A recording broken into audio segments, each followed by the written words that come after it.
Tributes are pouring in for Matthew Perry, the actor best known for his role as Chandler Bing in the smash hit sitcom Friends. Fans in New York set up a makeshift memorial outside the apartment made famous by the show. Saturday Night Live honored Perry, who hosted that program 26 years ago during the height of Friends. Singer Adele even paused her show in Las Vegas to share a few words. Listen. Some of my favourite memories of when I was younger with my friends, and one of my friends, Andrew, when I was like 12, did the best Chandler impression. And he would do it all the time to make us laugh, and if any of us were having a bad day or feeling low, he would just pretend to be Chandler. And I remember that character for the rest of my life, and all of the, I remember visiting New York for the first time, and like going on a friends tour and things like that. It was a really big part of my life, and he was so open with his struggles with addiction and sobriety, which I think is incredibly, incredibly brave. And yeah, just want to say how much I love what he did for all of us, especially for what he did for me. Now, the co-creators of Friends are remembering Perry, saying in a joint statement, "We are shocked and deeply, deeply saddened by our beloved friend Matthew's passing. It still seems impossible. All we can say is that we feel blessed to have had him as part of our lives." Perry was found dead in his Los Angeles home on Saturday. That's according to the Los Angeles Times, which cited law enforcement sources. Authorities say there were no signs of foul play, and an investigation into the cause of death is underway. Matthew Perry was 54 years old. Rebecca Sun is a senior editor at The Hollywood Reporter, and she joins me now from Las Vegas. What a nice tribute from Adele, and she really voiced what so many people, strangers, really loved about both his character on Friends and the man himself. What have you learned about the reaction in the last 24 hours? Because it's just been stunning. I think that the reaction was, as Matthew Perry said last year, actually, during his book tour, that people might be shocked but not surprised by news of his death, which is really quite sad. I think that he was so public and open about his struggles with addiction that as soon as the news broke, I think anybody who was somewhat familiar with him, even his fans, you kind of had a sinking feeling about perhaps what might have been the cause. But he was so beloved. I think that Chandler, certainly for me, as well as fans around the world, is truly, like Adele said, one of the great characters in television history. Absolutely, and so many generations can relate to that, and so many people all over the world. Friends was dubbed into so many different languages. I want to show you now, we've had a lot of reaction, but one of them also from Canadian Prime Minister Justin Trudeau, who tweeted, or I should say said on X, "Matthew Perry's passing is shocking and saddening. I'll never forget the schoolyard games we used to play, and I know people around the world are never going to forget the joy he brought them. Thanks for all the laughs, Matthew." I mean, this is the kind of outpouring that we've had, and many people may not have known. He had a fairly, really normal upbringing in Canada before he returned to the United States for his acting career.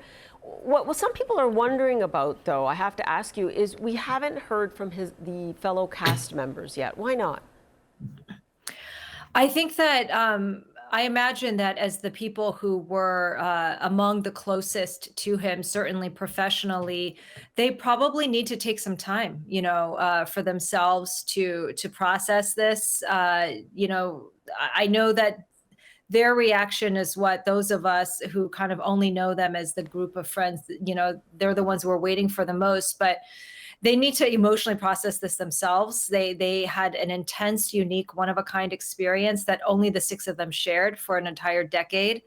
They might, want to be talking to one another and seeing if they want to make some sort of group statement, but I think that's what it is. I think that it speaks to the magnitude of this type of loss to them, that they're not doing some sort of quick reaction on Instagram, not just yet. Yeah, as you said, the magnitude of the loss that everyone is still dealing with. If we deal with his acting career, though, I mean, it has been said that, as shocking perhaps the details of his personal life was, his performance was comforting in its consistency and its comedic timing on Friends. You always waited for that line from Chandler Bing to see what he would come up with. Exactly. I mean, I think that the show creators, have said before that initially his character was the hardest to cast.